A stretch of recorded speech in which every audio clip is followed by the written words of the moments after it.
lebih Ustaz kat sini. Isra Mi'raj. Lebih 2 tahun dulu. Jadi alhamdulillah pada malam ini dengan kesempatan yang ada, insya-Allah kita mungkin sedikit teruskan. Jadi kita teruskan pagi ini dengan sedikit nasihat dari Ustaz. InsyaAllah apa yang Ustaz bagi tahu kepada kita, kita akan jadikan sebagai pengajaran dan mungkin dibawa kepada diri kita.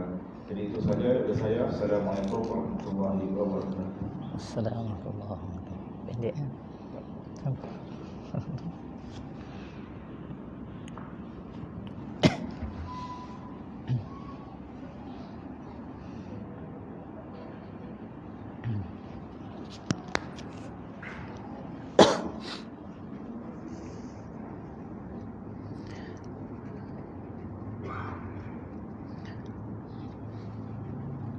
A'udzu billahi minasyaitonir rajim.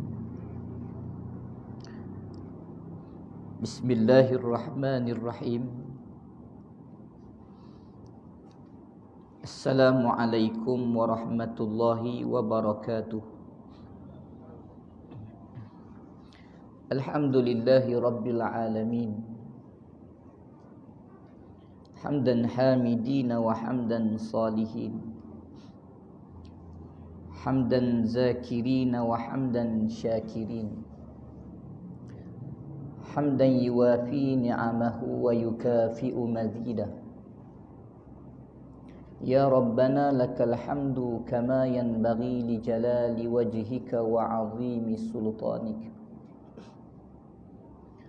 Allahumma la sahla illa ma ja'altahu sahla. Wa anta taj'alul hazna idza syi'ta sahla. Allahumma rzuqna fahman nabiyyin wa hifdhal mursalin wa ilhaman malaikatil muqarrabin. Ya Fattahu ya Alim iftah qulubana futuhal arifin. Allahumma salli wa sallim wa barik ala sayyidina Muhammad al-fatihi lima ughliq wal khatimi lima sabaqa nasiril haqqi bil haqqi wal hadi ila siratikal mustaqim wa ala alihi wa ashabihi haqqa qadrihi wa miqdarihi al-azim. Thumma amma ba'd.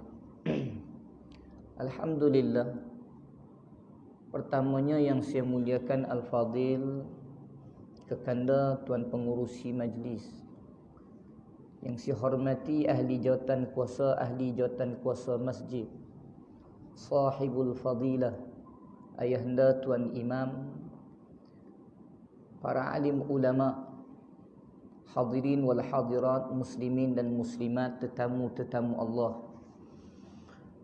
Mudah-mudahan kita semua diberkati dan dirahmati oleh Allah Subhanahu wa taala. Alhamdulillah. Pertamanya marilah sama-sama kita mengambil kesempatan di malam ini untuk kita bersyukur kepada Allah. Kerana Allah Subhanahu wa taala mengizinkan kita semua hadirin sekalian untuk disibukkan, diletihkan di atas urusan yang boleh mendekatkan diri kita dengan Allah Subhanahu wa taala di malam ini. Ramai lagi manusia yang ada di kawasan kita ini, tetapi kita khawatir Allah Ta'ala menyibukkan mereka di atas urusan-urusan yang lain berbanding dengan urusan-urusan seperti kita. Bukanlah ianya kita nak mengatakan bahawa kita lebih baik daripada orang, tetapi kita bersyukur kepada Allah kerana malam ini Allah Ta'ala pilih kita semua untuk dihabiskan masa kita ini di dalam rumahnya Allah. Allah pilih kita semua pada malam ini untuk disibukkan kita di dalam majalisul ilm, dalam majlis yang dicintai oleh Nabi SAW, majlis ilmu. Dan mungkin ada manusia di luar sana yang Allah Ta'ala sibukkan mereka di waktu yang sama ini di atas jalan raya. Mungkin ada mereka yang di luar sana Allah Ta'ala pilih untuk disibukkan mereka di hadapan kaca TV. Alhamdulillah Allah Ta'ala sibukkan kita di malam ini di dalam rumahnya Allah Subhanahu wa Ta'ala, dalam majlis ilmu ini. Dan insya-Allah kita semua akan memiliki 3 doa daripada para malaikat, seperti mana yang disebutkan oleh baginda Nabi SAW. Maka terlebih dahulu saya ingatkan diri saya dan seluruh yang hadir pada malam ini untuk kita semua memastikan diri kita sudah pun berniat dengan niat i'tikaf di dalam masjid. Kerana Nabi SAW ada mengingatkan kepada kita berkaitan dengan 3 doa daripada seluruh para malaikat yang akan turut hadir di malam ini.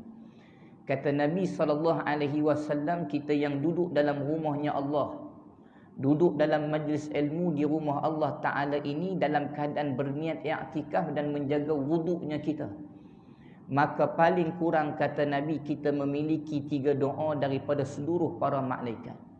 Doa tersebut kata Nabi, malaikat mendoakan yang pertamanya ialah Allahumma rahamhum. Maksudnya ialah doa para malaikat, ya Allah ya Tuhan kami, kau rahmatilah mereka yang duduk di dalam majlis ini, dalam rumahmu ini. Yang kedua kata Nabi, malaikat akan mendoakan kepada kita hadirin sekalian, Allahumma ghfir lahum. Ya Allah ya Tuhan kami, kau ampunkanlah dosa-dosa mereka yang duduk di dalam rumahmu ini.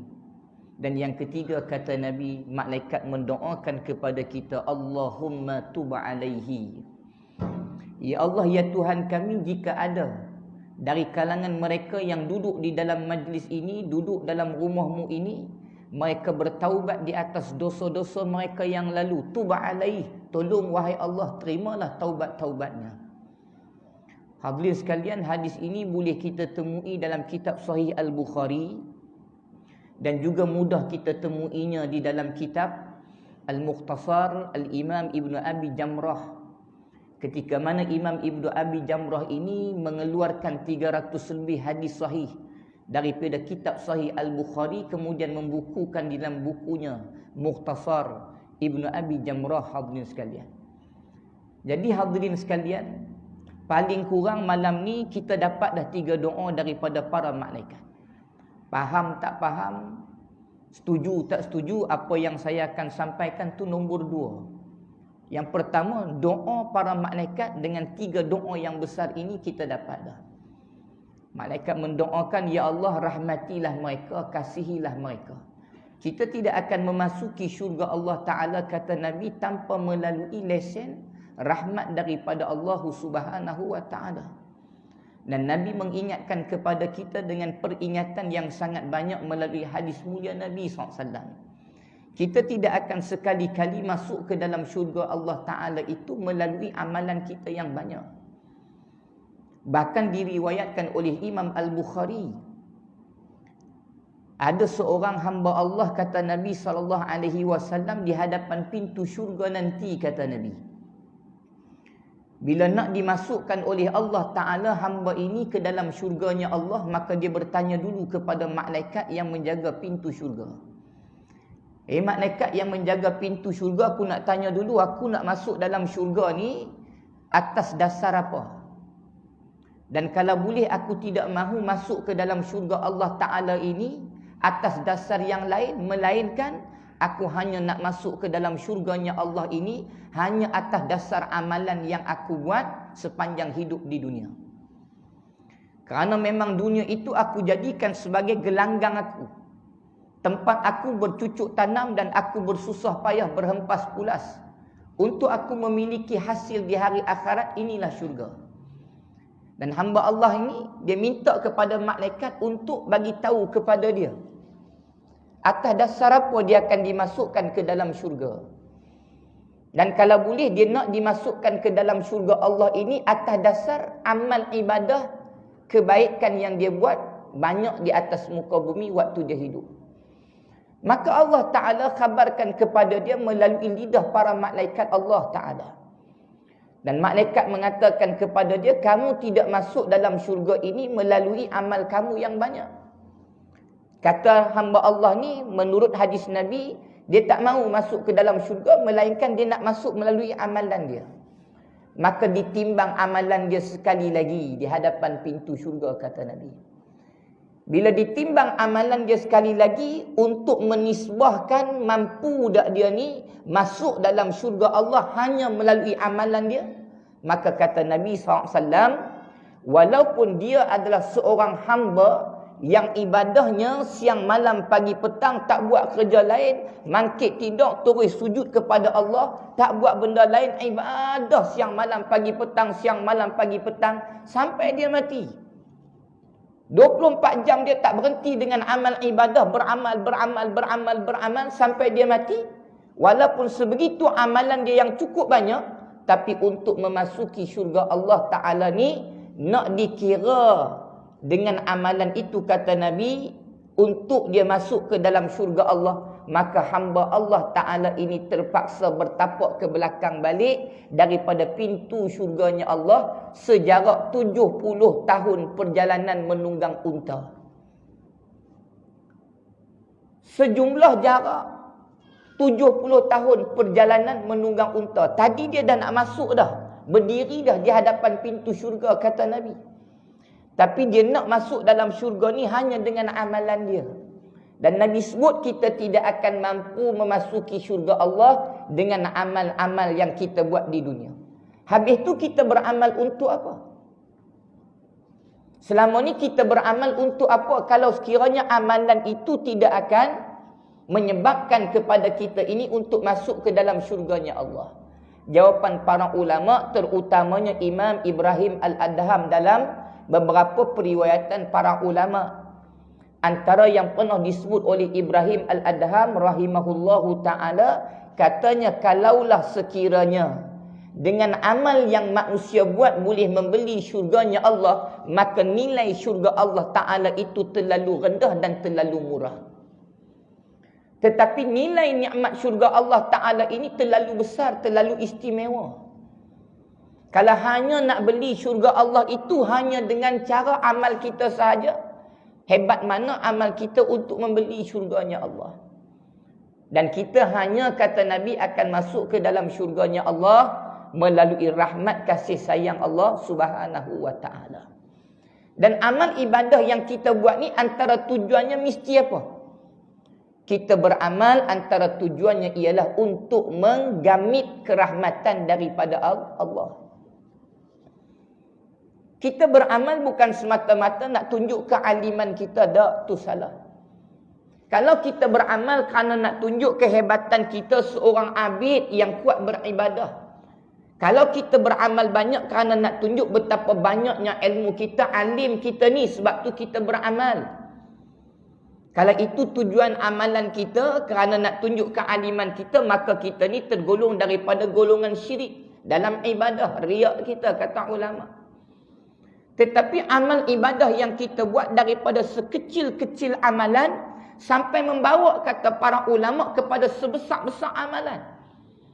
Sampailah amalan berjuang, berjihad, mati syahid di jalan Allah sekalipun, maka kalaulah sekiranya amalan yang kita buat itu bukan tujuan untuk menggamit kerahmatan kasih sayang daripada Allah, dikhawatiri, kata para ulama, amal kita itu akan sia-sia. Sebab itu di antara tujuan besar kita hidup ni, kita nak cari kerahmatan Allah. Kita beribadah kerana kita nak menggamit kerahmatan Allah. Mudah-mudahan majlis ilmu kita malam ni mampu menggamit, menghadirkan kerahmatan, kasih sayang, kecintaan daripada Allah Ta'ala. Allahumma amin. Hadirin sekalian, hakikat hidup ni begitulah. Rahmat Allah, keampunan Allah, taubat hamba kepada Allah. Memang orang yang beriman, orang Islam ni mesti ada dalam hidup kita ni, tu matlamat kita. Kalau mengaku kita beriman, kita orang Islam, tapi dalam matlamat hidup kita ni tak tersenarai rahmat Allah, maka gagal kita. Kalau kita orang yang beriman, kita orang Islam, hidup di dunia tak ada dalam matlamat hidup kita ni nak memiliki keampunan, maghfirah daripada Allah, gagal kita. Dan kalaulah kita orang beriman, orang Islam, tapi dalam hidup kita ni, kita tak pedulikan soal taubat kita diterima atau ditolak Allah, maka gagal kita. Sebab tu ada ulama yang bernama Imam Abdullah Asy-Syarqiti. Dalam satu kitab dia yang bernama Ramadan fi Durusi wal Ibar. Memang kitab ni dia menceritakan tentang kehebatan, kemuliaan, fadilat di bulan Ramadan. Tapi ada kelebihannya. Waktu saya cermati kitab Ramadan fi Durusi wal Ibar, ulama ini dia sebut apa? Kalau meneliti kita dengan secermat-cermatnya berkaitan dengan falsafah Ramadan, maka itulah sebenarnya kehidupan kita sebelum pulang bertemu Allah. Memang Ramadan itu Allah Ta'ala bagi tahu kepada kita, pada Ramadan itu adanya apa? Adanya cerminan hidup manusia. Matlamat hidup semua manusia ni ada dalam Ramadan. Sebab tu dalam bulan Ramadan ni terkandung dalam dia satu hadis yang masyhur kita dengar kan. Yang Nabi SAW pernah menyebut kepada kita, di bulan Ramadan itu adanya rahmat Allah. Di bulan Ramadan itu adanya keampunan Allah. Di bulan Ramadan itu adanya jaminan kemerdekaan azab neraka Allah. Kaitlah rahmat Allah, keampunan Allah, kemerdekaan dari azab api neraka Allah ni dengan doa 3 para malaikat tadi ni, maksudnya apa? Rahmat Allah, keampunan Allah, taubat kita nak Allah Ta'ala terima. Memang hidup kita orang Islam ni tak boleh fikir benda lain, melainkan apa yang kita buat semua dalam hidup kita ni mesti ada 3 benda ni. Kebaikan apa pun kita buat, antara tujuannya kita nak rahmat Allah. Apa pun yang kita buat, kita nak dengan apa yang kita lakukan itu boleh menyebabkan Allah buka pintu keampunan dia pada kita. Sebab siapa kita pun, hadirin sekalian, di dunia ni hebat macam mana pun, kaya raya macam mana pun, pangkat kita besar menggunung macam mana pun, tapi kalau kita kembali di hari akhirat, kita adalah orang yang tidak dirahmati oleh Allah, maka kitalah manusia paling gagal di sana. Hebat mana pun kita di dunia, masyhur macam mana pun kita di dunia, nama kita ni sohor, harta kita banyak, pangkat jawatan kita besar, orang kenal kita ni, tapi bila pulang kembali bertemu dengan Allah, kita adalah orang yang tidak diampunkan Allah akan semua dosa-dosa kita. Walaupun dunia menyaksikan kehebatan kita waktu hidup di dunia, lidah manusia mengukirkan dan menyebut kehebatan nama kita, pangkat kita di dunia, tapi bila kembali kepada Allah di hari akhirat, kita adalah orang yang tak dapat kerahmatan kasih sayang Allah.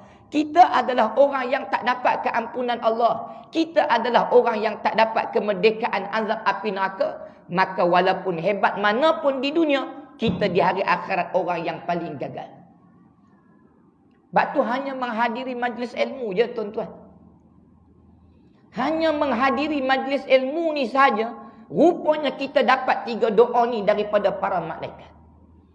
Dapat doa matlamat hidup seorang Muslim daripada para malaikat. Doa para malaikat ni tuan-tuan bukan sifatnya sama macam doa manusia.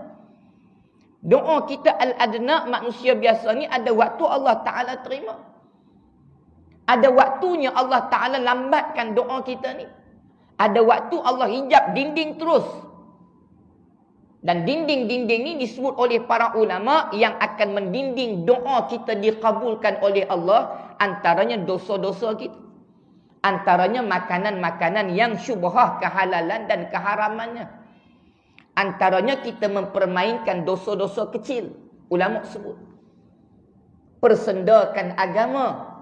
Allah kata haram, kita tak buli, kita rasa macam kita buat benda tu seolah-olah tidak haram.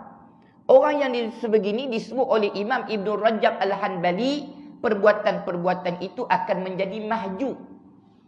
Mahjub ni pendinding kepada doa untuk sampai kepada Allah. Ni sifat doa manusia al-adna.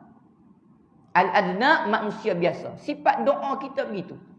Ada pula sifat doa manusia ni, kata Nabi SAW, laisal hijab. Ada sifat manusia yang Allah Ta'ala buka terus hijab dinding. Tak ada dinding apa. Direct terus sampai kepada Allah. Dan Nabi bagi jaminan Allah Ta'ala tidak akan abaikan doa tersebut. Antaranya ialah golongan mazlumin. Mazlumin adalah maknanya ialah orang-orang yang kena zalim. Orang yang kena naya. Orang yang kena zalim. Laisal ijab, kata Nabi. Tidak ada dinding, tidak ada penghalang. Doa dia terus sampai kepada Allah. Ni sifat doa manusia. Ada yang tak ada dinding, ada yang kena dinding, ada yang di-reject terus, ada yang ditangguh, ada yang dilambatkan, ada yang diterima. Tapi lambat. Tapi doa para malaikat, sepakat para ulama kata semua sampai terus kepada Allah. Hanya duduk dalam majlis ilmu sebegini je hadis sekalian dapat 3 doa tadi. Dan hari ni hadis sekalian ringkasnya kita nak bicarakan tentang musibah. Tajuk saya tengok tadi hadis sekalian. Petang tadi tengok poster, baru pasang poster tuan-tuan, ada tajuk dia. Hikmah di sebalik musibah. Kalau cara saya mengaji dulu hadis sekalian, maka guru-guru akan terangkan dulu takrif dia kan. Apa takrif musibah? Biar kita faham musibah tu apa. Menurut kacamata Islam. Apa pula takrif hikmah? Kita ambil pendefinisian musibah dan juga hikmah ini menurut neraca Al-Quran dan juga hadis mulia Nabi SAW. Tajuk kita di sebalik apa? Musibah, hikmah di sebalik musibah. Hikmah dulu. Hikmah di sebalik musibah. Ma makna hikmah? Hikmah ni maknanya kalau ikut hadis Nabi, al-hikmatu dhallatu mu'min. Nabi sebut bila orang tanya apa itu hikmah wahai Rasulullah, Nabi jawab senang sahaja. Al-hikmatu dhallatul mu'min. Maksud hikmah itu kata Nabi ialah hikmah itu ialah sesuatu barang yang hilang bagi orang-orang yang beriman. Bagi orang yang beriman, hikmah itu ialah satu barang yang hilang. Makna barang hilang ni apa? Kata ulama, daripada dia ada jadi milik kita, kemudian dia hilang. Kalau milik orang hilang, kita tak cari. Tapi milik kita hilang, maka kita akan cari. Itu sifat hikmah menurut tafsiran Nabi. Pendefinisian Nabi SAW. Hikmah ni satu barang yang hilang bagi orang-orang yang beriman. Dan apabila mereka menemuinya, maka mereka sudah pasti akan merampasnya. Itu makna hikmah. Hikmah ni dhalatul mu'min, satu benda yang digelapkan, yang dihilangkan bagi orang-orang yang beriman. Bila dia menemuinya, maka dia tidak akan tangguh-tangguh lagi, bahkan dia akan terus merampasnya, merangkulnya, ambil terus. Itu sifat hikmah. Jadi memang hikmah ni sesuatu yang mesti dicari. Cari hikmah di sebalik ujian. Cari hikmah di sebalik musibah. Cari hikmah di sebalik ibadah. Cari hikmah di sebalik perintah. Bahkan para ulama menyebut tidak ada satu pun yang diciptakan oleh Allah tanpa ada hikmah di sebaliknya. Tak ada satu benda pun yang Allah cipta atas muka bumi ni yang tidak ada hikmah. Semua ada hikmah. Walaupun benda yang kita tak suka, tapi Allah cipta benda tu. Pasti ada hikmah di sebalik dia. Apa yang kita tak suka? Musim lalat. Suka lalat? Siapa suka lalat? Kita balik kerja letih-letih habis sekalian. Makan pun dia kacau. Nak tidur rehat pun dia kacau. Kadang-kadang punya geram dengan lalat dia kacau. Dia hurung badan, dia kacau kat telinga, dia mai kat hidung. Rasa nak hempuk kepala kat dinding tu. Lalat punya kacau. Beli habis dah tu buku gam tu. Daripada putih jadi hitam semua. Habis buku dah. Dia kacau lagi. Mau kita pula musim ikan belanak naik. Orang duk buat. Belanak masin. Bau harum dah nak makan. Tiba-tiba dia mai sat je. Jadi rengah dah. Hui, marah kat lalat. Tu lalat. Siapa suka dia? Tapi siapa cipta dia? Bahkan dalam surah Al-Qamar, surah Ar-Rahman, Allah Ta'ala sebut. Surah An-Nur pun Allah Ta'ala ada sebut. berkaitan dengan tak ada satu benda di dunia ni yang diciptakan oleh Allah tidak ada kerahsiaannya dan tidak ada hikmah dia. Semua ada. Maka di sebalik yang Allah Ta'ala cipta, walaupun manusia tak berapa suka, tetap ada hikmah. Maka Allah Ta'ala suruh cari, Nabi suruh cari. Kenapa? Hikmah itu dhalatul mu'min. Benda yang hilang bagi orang beriman, dia akan cari. Dia akan cari. Bila dia jumpa hikmah tu, maka dia akan garapnya. Bila dia nampak hikmah tu, dia jumpa hikmah itu, maka dia akan garap, maka dia akan lebih dekat dengan Allah berbanding yang lain, kata Nabi SAW. Kalau lalat hadis sekalian, kita tak suka. Tapi kalau tak ada lalat, lah hadis sekalian. Saya tanya, kalau tak ada lalat di dunia ni, siapa yang nak menjalankan tugas majlis pembandaran di dalam hutan yang kita tak nampak ni? Kerja dia apa? Hurung najis, habis tarik kan? Hurung najis, dia makan tarik, dia makan bangkai. Binatang yang duduk di Amazon tu. Kalau sebut mungkin Pantai Tin punya bukit ni, mungkinlah ada orang naik dah. Kalau ke Amazon tu, yang hari-hari binatang berak, hari-hari ada kematian binatang.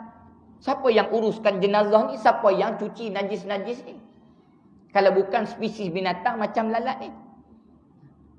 Betul tak ni? Walaupun kita tak suka, tapi ada hikmah dia. Nyamuk kita tak suka kan? Tapi kalau tak ada nyamuk, berapa manusia hilang peluang pekerjaan? Tu kilang ubat nyamuk. Ada hikmah dia juga. Sifat dia dhalatul mu'min. Barang yang hilang bagi orang beriman, dia akan cari. Kalaulah sifat lalat tu pun ada hikmah yang sangat besar, nyamuk tu pun ada hikmah yang sangat besar, corona lagilah. Pandemik COVID lagilah ada hikmah dia. Tapi kenapa ulama menyebut dia musibah? Hikmah tahu dah maksud tadi kan? Apa pula maksud musibah? Ambil Al-Quran. Allah Ta'ala sebut dalam surah At-Taubah dan ditafsirkan oleh Imam Fakhrul Razi dalam tafsir Ar-Razi. Allah kata apa dalam surah At-Taubah? Qul lan yusibana illa ma kataballahu lana huwa maulana wa 'alallahi falyatawakkalul mu'minin. Allah sebut perkataan musibah. Qul, katakanlah olehmu wahai Muhammad, lan yusibana. Lan yusibana. Yusibana perkataan musibah. Katakanlah olehmu wahai Muhammad, tidak akan sekali-kali kami datangkan musibah. Tidak akan sekali-kali kami jadikan musibah itu. Katakanlah olehmu wahai Muhammad, tidak akan sekali-kali kami akan beri musibah itu. Terjadi kepada sesiapa pun, terjadi kepada mana-mana tempat pun, terjadi kepada apa-apa keadaan sekalipun. Katakanlah olehmu wahai Muhammad, tidak akan sekali-kali musibah itu kami buat. Illa ma kataballahu lana, melainkan memang kami sendiri pilih untuk tetapkan berlaku musibah itu. Dialah Allah, Tuhan yang berkuasa menetapkan. Wa 'alallah falyatawakkalul mu'minun, dan hanya kepada Allah lah orang-orang yang beriman itu meletakkan kebergantungan. Musibah ni hakikat dia hadis sekalian, Allah Ta'ala bagi tahu apa? Tidak akan ada. Wahai Muhammad, kata Allah, bagi tahu kepada semua manusia, sifat musibah ni kami tak akan buat, kami tak akan turunkan, kami tak akan jadikan. Melainkan kami sendiri sudah bersedia ataupun dah tetapkan nak bagi juga musibah. Hakikatnya kami tak akan turunkan musibah, melainkan beberapa sebab. Itu maksud dia. Kami tak akan turunkan musibah ni, kami tak akan jadikan musibah ni, tak akan ada musibah ni, kata Allah. Melainkan ada beberapa perkara, ada beberapa syarat yang menyebabkan kami tetapkan, jadikan juga musibah ni.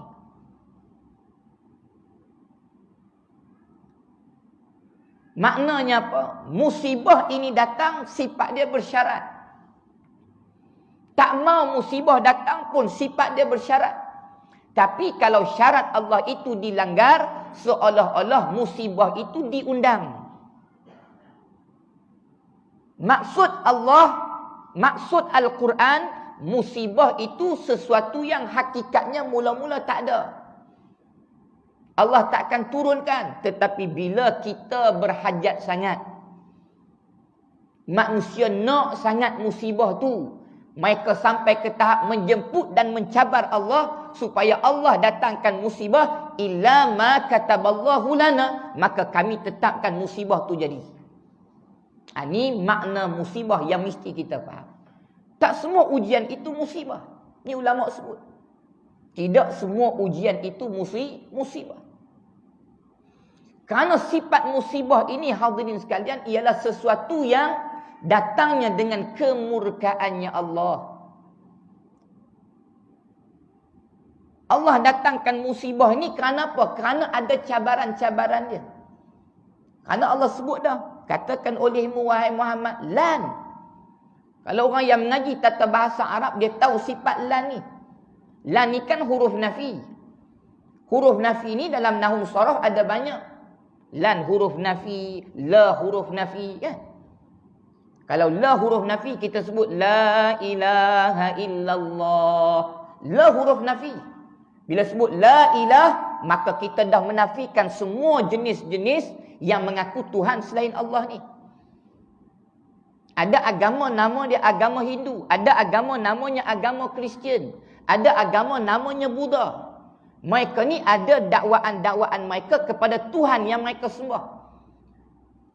Tetapi bila kita masuk Islam, kita sebut la ilah, tiada Tuhan. Kita menafikan semua Tuhan yang diakui oleh agama Hindu, yang diakui oleh agama Kristian, yang diakui oleh agama-agama lain. Illallah, kita hanya tetapkan hanya Allah lah Tuhan. Ni mari kita pula adik sekalian orang Islam, kita bagi tahu semua agama-agama di dunia ni menyembah Tuhan yang sama. Ini bercanggah dengan la tadi ni. Mana penafian la tadi? Sebab tu ni sifat la. La huruf nafi. Tapi sifat dia nafiyul lil jinsi. Dia menafikan semua jenis. Jenis-jenis yang boleh menggantikan haknya Allah, maka dinafikan bila kita sebut la ilaha illallah. Kita sepatutnya lebih gerun dan takut dengan ancamannya Allah berbanding dengan ancaman makhluk di dunia, berbanding dengan ugutan manusia di dunia. Bila kita sebut la ilaha illallah, kenapa? Kerana yang lebih kita gerun, yang lebih kita takut ancaman neraka Allah. Bila kita ubah sifat gerun takut ni kepada manusia, maka habis la ilaha illallah Muhammadur Rasulullah kita ni. Kita lebih terpesona dengan tawaran syurga Allah berbanding dengan tawaran-tawaran manusia di dunia. Tapi kalau kita sampai ke tahap buru tawaran manusia, sampai kita membakul sampahkan tawaran Allah, maka habis la ilaha illallah Muhammadur Rasulullah kita ni. Itu sifat la nafi ni. Nafiyul lil jinsi. Sifatnya menafikan semua jenis. Tapi bila Allah sebut kullan, lan pun sifat nafi. Dia pun nafi juga, tapi sifat dia tak sama dengan la tadi ni. Kerana sifat nafi bagi huruf lan ni namanya nafiyun abadan. Dia menafikan sampai bila-bila pun, tu sifat dia. Kan ada ayat dalam surah Al-Baqarah, kita selalu dengar kan, Allah Ta'ala sebut walan tarda ankal yahudu walan nasara hatta tattabi'a millatahum. Allah guna huruf nafi apa? Lan. Walan tarda. Maksudnya apa? Lan tadi sifat nafiyun abadan. Nafi sampai bila-bila ni. Maksud dia kata Allah apa? Takkan sekali-kali orang Yahudi dan Nasrani ni meredai millah Islam. Sampai bila mereka takkan redha ni? Lan, sifat dia sampai bila-bila pun, sampai kiamat pun. Hatta, sehinggalah kita orang Islam ni terhegeh-hegeh ikut mereka, baru mereka akan redha kepada kita. Hakikatnya mereka takkan redha. Jadi bila Allah sebut lan, kullan, makna sifat lan tadi sampai bila-bila pun, sampai dunia ni kiamat pun, wahai Muhammad, bagi tahu aku tak akan turun bala. Aku tak akan turunkan musibah ni. Itu sifat asal musibah tu. Allah tak akan turunkan musibah ni. Melainkan mereka yang undang musibah tu, maka kata Allah, barulah kami turunkan musibah. Jadi kalau hari ni kita menganggap corona tu, pandemik ni sebagai satu musibah, maka kita kena muhasabah balik siapa yang mengundang dia datang. Yang mengundang dia datang, Allah Ta'ala sebut juga, zaharal fasad fil barri wal bahri bima kasabat aydin nas liyudhiqahum ba'dal ladzi amilu. Allah kata telah nyatalah kerosakan dan kehancuran di atas muka bumi dan juga di lautan, di daratan maupun di lautan, akibat daripada kejahatan tangan-tangan manusia itu sendiri. Mereka yang mengundang musibah Allah Ta'ala tu, bila Allah Ta'ala dicabar,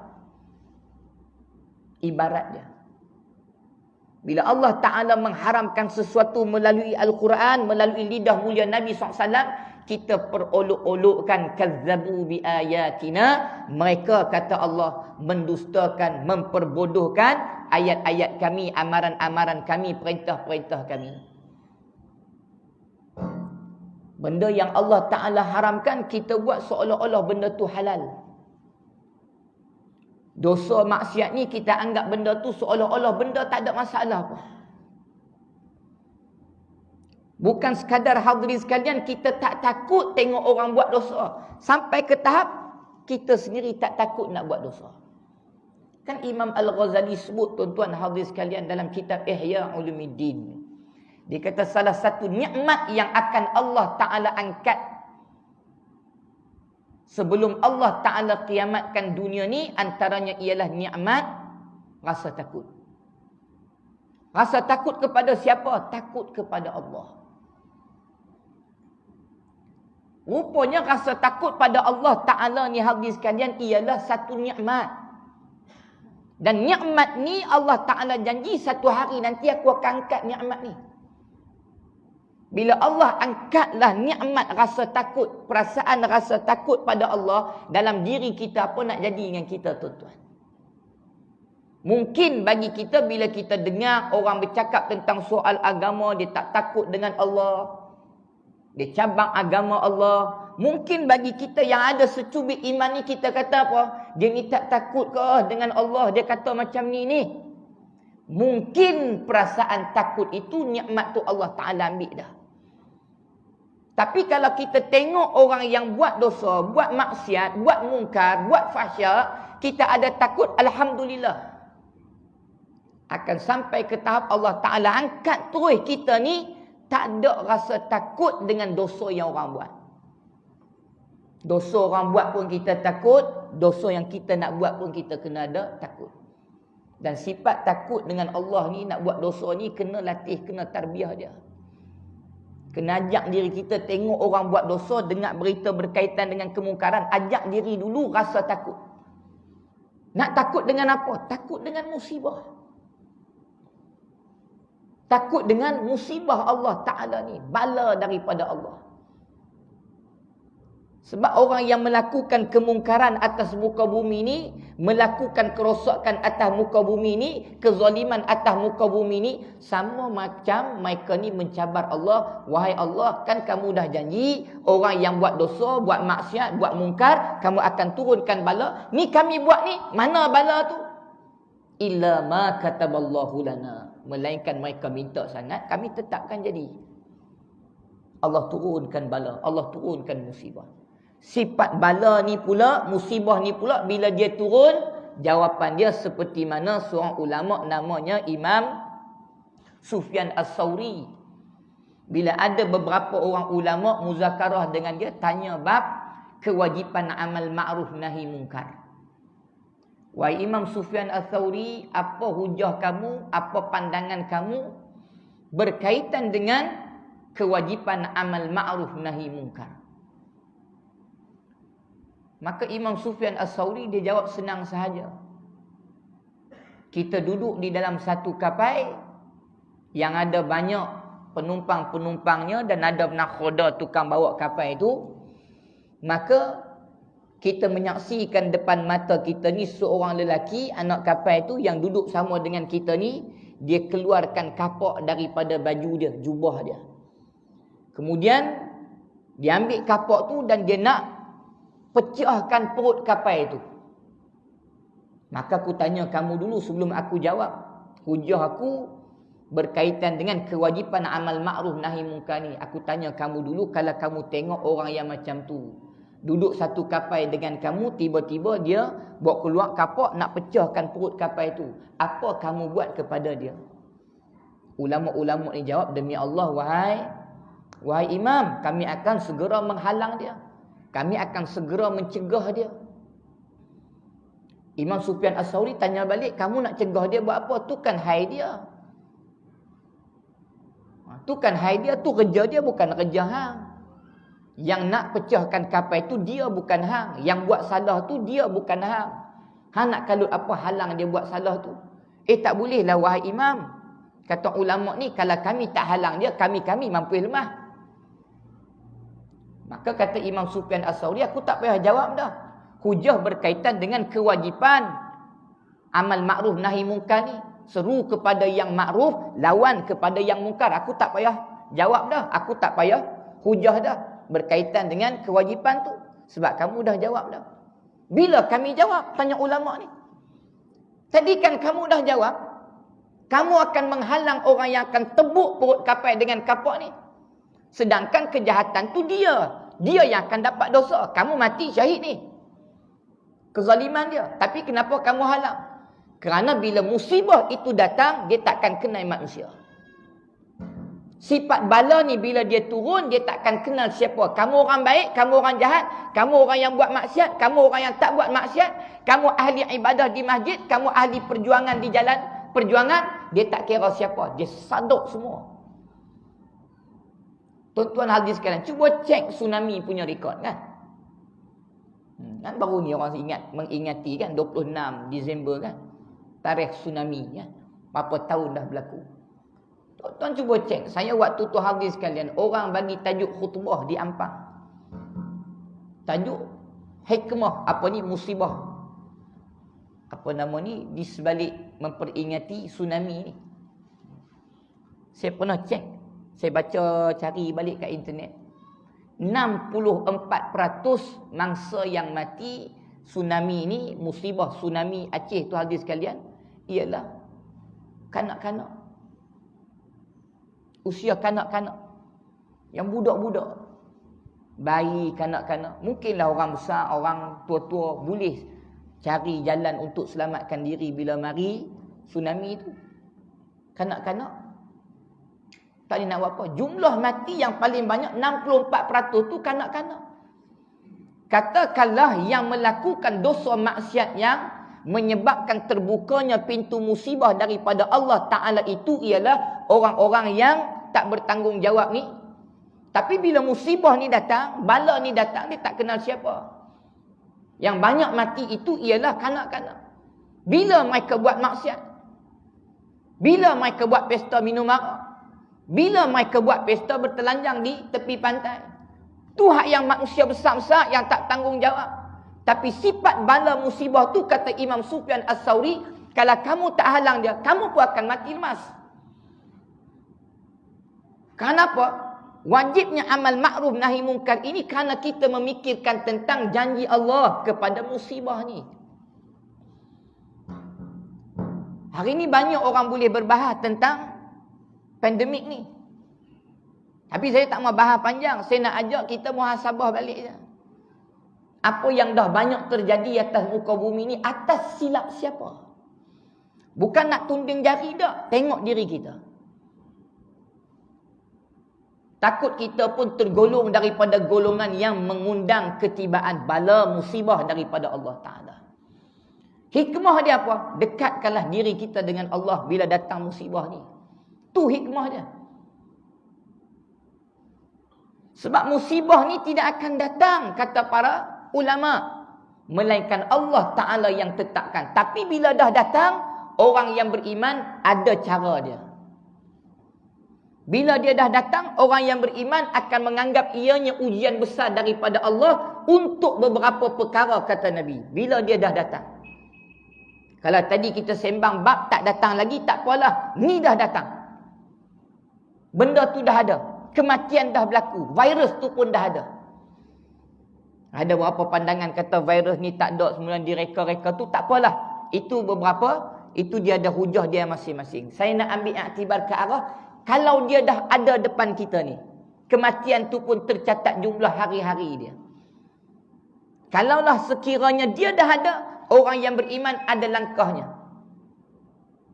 Kalau dia dah ada. Apa cara orang beriman buat? Pertama kata Nabi, musibah itu datang bagi orang yang beriman, dia akan meyakini musibah itu untuk kafaratuz zunub. Allah datangkan musibah ini untuk menjadi kafarah hukuman di atas dosa-dosa yang kita buat. Baru musibah ini akan menyuci kita. Dah kalau anggap musibah ini adalah kafaratuz zunub daripada Allah, dia adalah kafarah dosa-dosa yang kita buat, maka dekatkan diri kita dengan Allah. Cari masjid, cari surau. Cari majlis ilmu. Tak boleh masuk saat pagar. Banyak jalan lagi boleh buat. Ni dah tak kunci. Tak mari je. Dulu bila tutup, bersilat habis sekalian. Sampai ada muzakarah 3-4 pagi. Di mana? Kedai kopi. Untuk bincang apa? Ni macam mana ni? Masjid tak boleh buka ni. Dah buka pun tak main juga orang muzakarah tu. Tumbuk meja ni. Haram kita taat ni. Pasal apa? Tempat ibadah. Mereka tutup. Pasar raya tak tutup. Dah buka dia tak main. Dia saya tak kata kat siapa-siapa. Sini tak ada. Tempat lain. Papua Nugini. Sampai orang nak buat tarawih hari tu kan. Telefon ni. Ustaz, kami nekat ni nak buat juga tarawih. Tapi kami dah letak syarat dah. Siapa yang nak main tarawih, haram bawa handset. Pasal apa? Takut bocor rahsia. Tu kan yang PKP mula-mula lah kan. Ni macam mana ni Ustaz? Tak ada tarawih ni. Tak pernah lagi tak ada tarawih. Tak puasa boleh? Puasa boleh. Tarawih tak ada. Saya nak buat apa pandangan Ustaz? Saya kata tak payahlah. Tak. Sebab yang akan repot ni bukan orang yang pi, yang tak pi yang akan repot. Dia bagi syarat. Kita nak buat tarawih juga. Tapi rahsia. Jangan bongkar rahsia. Syarat dia yang nak pi juga tarawih ni, kita tutup lampu semua, tak payah pakai speaker. Haram bawa handset, tinggal kat rumah. Cek dulu nak masuk.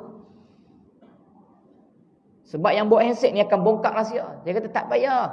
Sebab yang cakap banyak ni, yang pertikai banyak ni, bukan yang pi tu. Yang akan bongkar rahsia, yang akan buat report tu bukan yang pi, yang tak pi tu. Loh ni masalah yang tak pi. Tapi bagi orang yang beriman, kalau musibah tu dah datang, kata Nabi, wajib kita menganggap ini adalah musibah untuk Allah, kafaratuz zunub, nak cuci dosa kita balik. Bertobatlah. Carilah jalan supaya musibah, tuan-tuan, musibah ni bab kematian ni. Jumlah kematian yang meningkat. Kita semua akan mati hadis sekalian. Memang kita tak takut mati. Tak apalah, mati tu Allah Ta'ala dah tetap nak buat macam mana. Musabab dia Allah Ta'ala juga dah tetap. Kalau Allah tetap kena corona mati, nak buat macam mana, tak boleh lari. Tapi sebab itulah tuan-tuan hadis sekalian, seorang ulama, saya catat tadi ni. Namanya Syekh Mutawalli Sya'rawi rahimahullahu ta'ala, disebut apa? Bila kamu menyaksikan kematian, musibah di zaman Nabi SAW dulu, rekod kematian bertambah. Antaranya musibah ta'un. Mari pula musibah itu pada zaman Amirul Mukminin Sayyidina Umar bin Al-Khattab. dan menyaksikan jumlah kematian itu semakin hari semakin meningkat, semakin hari semakin meningkat. Maka waktu tu sahabat datang jumpa Amirul Mukminin, tanya Sayyidina Umar bin Al-Khattab, "Ya Amirul Mukminin, apa kita nak buat?" Kata Amirul Mukminin, "Pertama sekali bertaubatlah kita kepada Allah. Carilah tempat yang boleh mendekatkan kita dengan pintu taubatnya Allah Subhanahu wa taala." Maka Amirul Mukminin waktu tu dia berdiri sambil menangis. Kalaulah bukan musibah ini, kalaulah bukan kerana musibah ini pernah berlaku di zaman baginda Muhammad sallallahu alaihi wasallam, nescaya aku akan berdoa minta aku dimatikan oleh Allah. Tapi kerana musibah ini pernah berlaku di zaman Nabi SAW, maka aku akan harunginya juga. Tapi saksikanlah, kata Amirul Mukminin, kematian tu hari-hari berlaku kepada kita. Mungkinlah kita ni dah lupa pintu kembali kita kepada Allah. Pintu kembali kita kepada Allah ialah mati. Mati ni pintu untuk kita kembali kepada Allah. Kita takkan boleh kembali kepada Allah melainkan kita mesti melalui pintu kematian ni. Adamul hayah liman kana hayya, ulama sebut. Mati itu apa? Ulama kata adamul hayah liman kana hayya. Mati itu ialah tiada lagi kehidupan di dunia ni bagi yang sudah merasai sekali peluang hidup di atas muka bumi ni. Bila kamu jumpa mati, kamu kena ingat ni yang kamu akan tinggalkan terus. Dan itulah pintu utama kamu akan terus melangkah menghadap Allah sebagai tetamu. Dan tetamu ni kita kena ingat, ada tetamu yang disukai, ada tetamu yang tidak disukai. Sebab tu kata Nabi SAW, "Man ahabba liqa Allah, ahabba Allahu liqa'ah."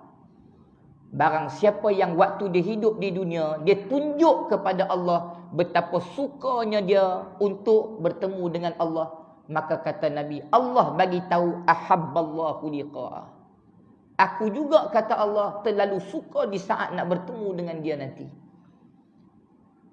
Macam mana nak tunjuk betapa sukanya kita nak bertemu dengan Allah? Adakah hari-hari doa minta mati dah? Ulama sebut penuhi panggilan Allah. Penuhi panggilan Allah itu ialah bukti bahawa kita ni golongan yang terlampau suka, terlampau rindu di saat nak bertemu dengan Allah. Ada apa pun peluang untuk kita dapat kelebihan di sisi Allah, kita takkan abaikan. Ini. Ada seruan-seruan agama, seruan-seruan Allah ke arah untuk kita berjuang, untuk kita berjihad, dekatkan diri pada jalan Allah, kita akan berlari sehabis daya upaya kita.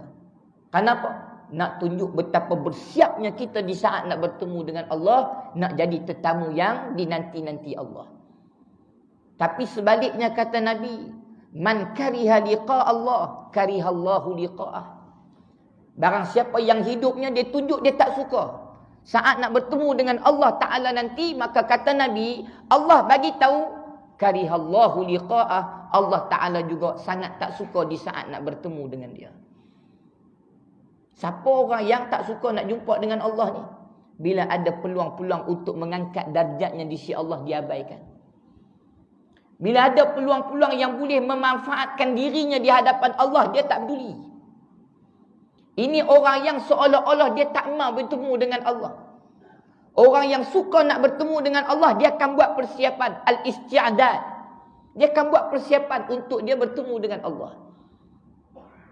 Tapi orang yang tak peduli persiapan untuk bertemu dengan Allah, mereka kata Nabi golongan yang mereka tak suka nak bertemu dengan Allah, dan Allah juga tak suka bertemu dengan mereka. Mati pintu bertemu dengan Allah sebagai tetamu. Tetamu ada dua, tetamu yang Allah suka, tetamu yang Allah tak suka. Kita boleh buat pilihan, nak yang mana tuan-tuan? Pilihan kat kita. Allah bagi musibah ni ada catatan kematian.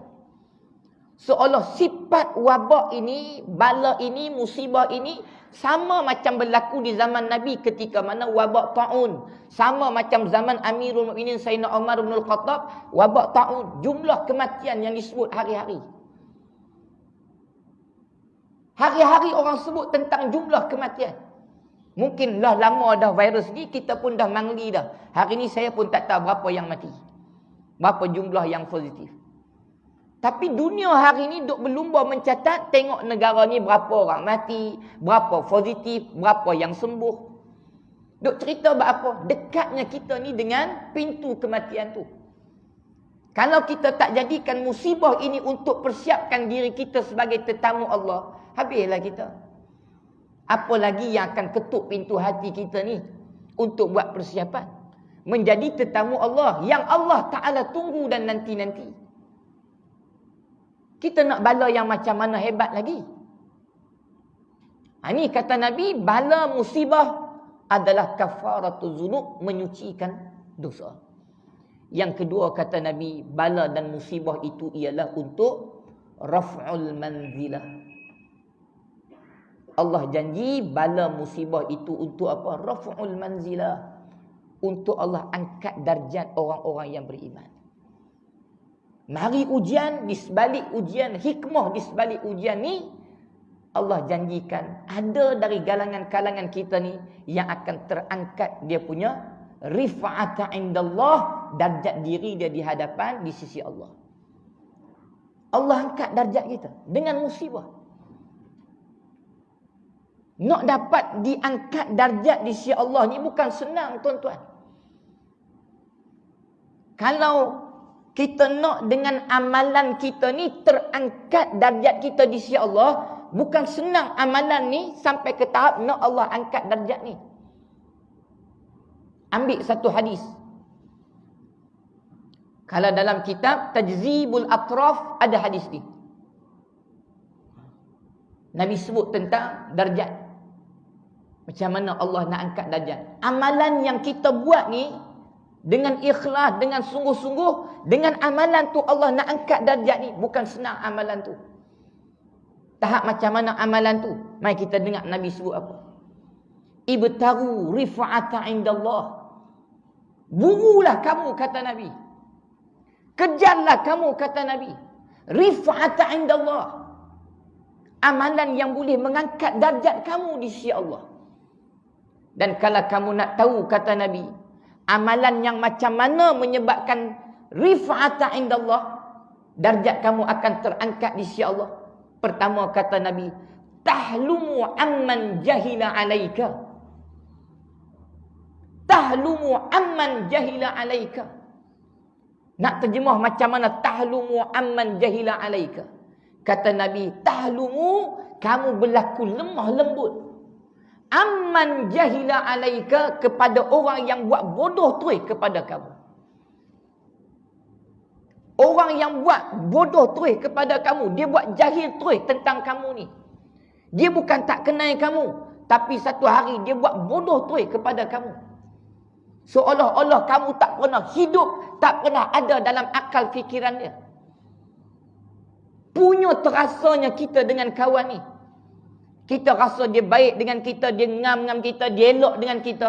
Tiba-tiba dia buat jahila alaika, dia buat bodoh terus kepada kamu. Dia perbodohkan kamu macam seolah-olah diri kita ni, nama kita ni, kenangan kita ni tak ada dalam akal fikiran. Kita pergi terhegeh jumpa dia, dia buat bodoh dengan kita ni. Dia layan macam kita ni tak pernah wujud di dunia. Macam mana terasanya kita dengan kawan macam ni. Tapi kata Nabi, kalau kamu nak darjat kamu diangkat di sisi Allah, tahlumu amman jahila alaika. Kamu boleh buat lembut lagi dengan orang yang macam tu. Wa tu'ti man haramak. Yang kedua, kalau kamu nak terangkat darjat kamu di sisi Allah, kamu buat amalan ni, kata Nabi. Wa tu'ti man haramak. Kamu boleh bagi pula kebaikan, pemberian kebaikan kepada orang yang telah memutuskan keaiban kamu. Dia berdajai kita, tuan-tuan. Dia fitnah kita ni sampai ke tahap apa? Sampai terputus terus keaiban kita ni. Maruah kita ni hancur habis dah. Habis maruah kita ni. Wa tu'ti man haramak, kata Nabi. Kamu boleh bagi kebaikan kepada orang yang buat sesuatu kepada kamu ni sampai ke tahap putus keaiban kamu. Habis tercalak maruah kamu. Karier hidup kamu ni seolah-olah mati dah. Dia punya dahsyat buat kepada kamu ni. Tapi kamu boleh berlaku lembut dengan dia. Dan kamu boleh beri kebaikan kepada dia. Tuan-tuan boleh ke? Kalau kita berlaku lemah lembut dengan orang yang buat macam tu kat kita.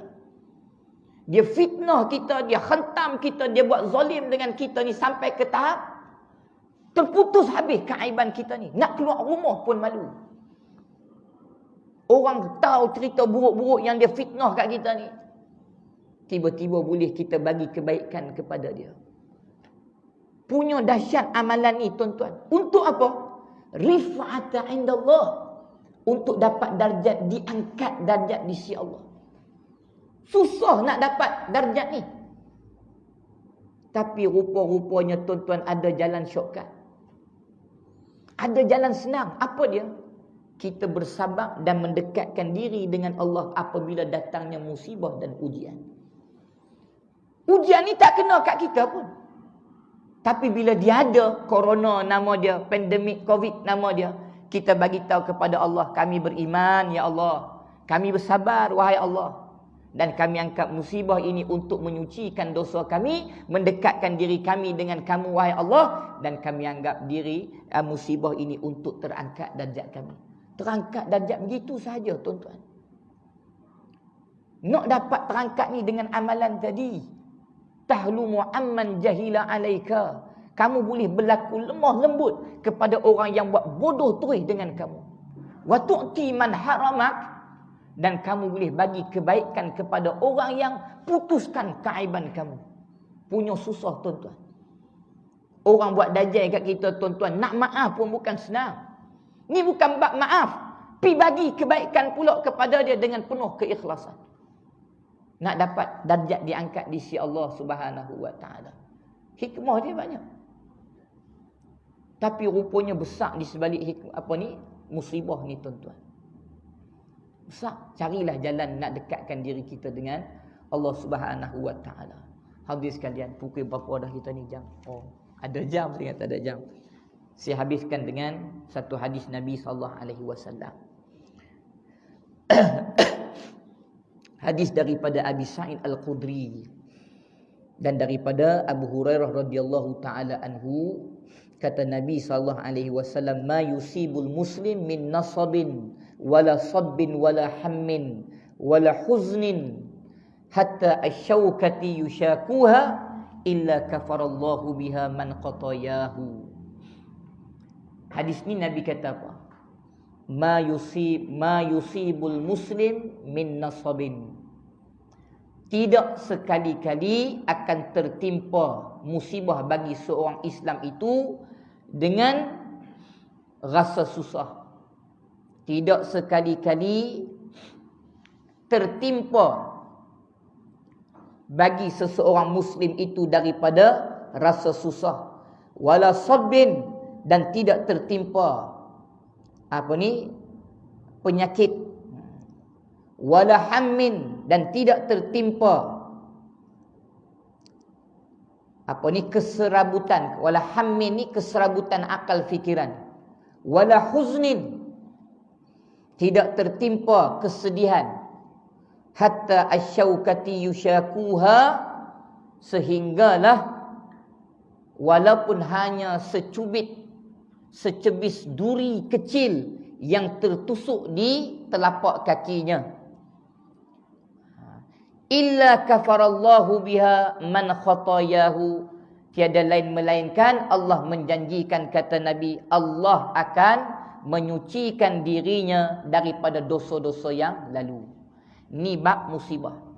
Maksud dia, kata Nabi SAW, tidak akan ditimpa oleh Allah kepada orang Islam itu satu musibah pun, walaupun musibah itu hanya perasaan rasa susah, hanya musibah itu ditimpa penyakit, hanya musibah itu diuji dengan keserabutan akal fikiran, hanya musibah itu diuji dengan perasaan rasa sedih.